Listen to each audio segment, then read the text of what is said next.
कि आज जो प्रकरण हुआ वो प्रकरण में जानकारी के लिए आप लोगों को पता होगा कि 8 तारीख को सुनवाई की डेट थी ऑनरेबल हाई कोर्ट में।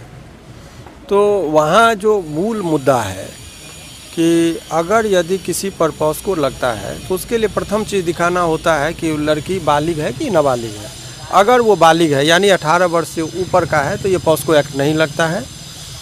तो इसमें अभी इनके पास कोई ऐसा प्रमाण पत्र नहीं था जिससे ये साबित हो कि ये लड़की बालिग है यानी 18 से ऊपर है। तो उसी पर ऑनरेबल जज साहब ने कहा कि आप प्रमाण पत्र दिखाइए। तो हालांकि कोर्ट ने हिदायत देके कहा कि प्रमाण पत्र ऑर्डर में लिखा है कि अगले तिथि यानी 15 तारीख को रखा गया है और 15 तारीख तक इनको प्रमाण पत्र दिखाना है कि वो लड़की बालिग है या नाबालिग है। और इसके अलावा अन्य जो एलिगेशन था उस पर उन्होंने कहा कि इस तरह के मैटर का तो कोई प्रथम दृष्टया में जो ओपिनियन बना, हालांकि फाइनल ऑर्डर नहीं आया है।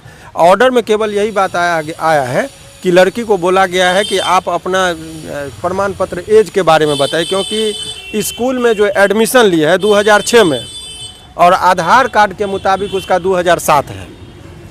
तो यानी कि जन्म लिए आप 2007 में, आपका एडमिशन हो गया था 2006 में, ये कैसे हो सकता है? ये तो तर्क की बात है कि जन्म लेने के बाद कोई एडमिशन लेगा।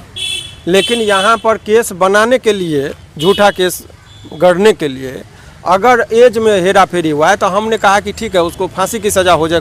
मैं वकील हूँ तो भी कह रहा हूँ, मुझे कोई आपत्ति नहीं। लेकिन फर्जी, यदि वो फर्जी केस करे तो उसको भी सज़ा होना चाहिए। आजकल जो पैटर्न चला है कि लड़का लड़की में प्रेम प्रसंग का मामला रहेगा और कुछ यदि अनबन होगा तो लड़का को रेप केस कर दिया और जेल भेज दीजिए, ये जो टेंडेंसी है उसी के वजह से हमने कहा कि उसका प्रमाण पत्र का जांच हो जाए और जो भी सत्य है वो आना चाहिए।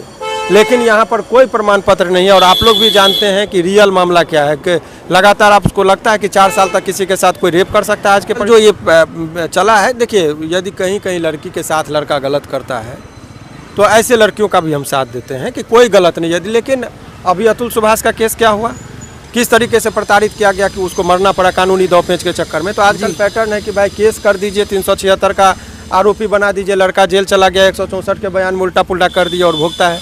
इसीलिए हमने बहुत स्थिरता से, हमें कोई जेल से निकलने की हड़बड़ी नहीं है।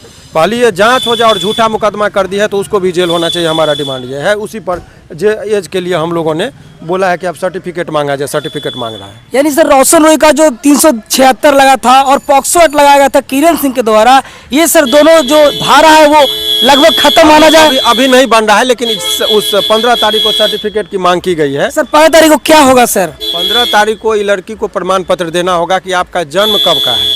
उससे निर्धारित होगा इसका एज का कि आखिर आप 18 वर्ष के हैं या 18 वर्ष से ऊपर के हैं। और अगर 18 वर्ष से नीचे का देती है तो नाबालिग बच्चे से यदि कोई आदमी कोई भी काम कराता है, अश्लील जैसे आधा कपड़ा पहना के म्यूजिक में देना, डांस कराना, ये कराना, तो गार्जियन की अनुमति से होना चाहिए। अगर गार्जियन ने नहीं किया और गार्जियन भी यदि कोई ऐसी हरकत करता है तो उस पर भी पॉस्को लगता है। तो ये सब विभिन्न तरह की बातें हैं। देखिए लेकिन क्या होता है सर, आज क्या मामला हुआ सर? आज क्या खास बात था? बात कह दिया कि बेल के बिंदु पर आए थे, प्रमाण पत्र नहीं है उसके पास जिससे ये साबित हो, और ना ही मेडिकल में, केवल मौखिक रूप से करी कि मेरे साथ दुष्कर्म हुआ, लेकिन कोई ना तो मेडिकल में कोई रिपोर्ट आया है, कोई कह रहा है कि मेरे साथ एबॉर्शन हुआ, तो उसका भी मेडिकल में जांच हो जाता है कि इसके साथ एबॉर्शन हुआ या नहीं हुआ। मतलब रोशन रॉय के पक्ष में है सारा चीजें, अभी तक पूरा पक्ष में है।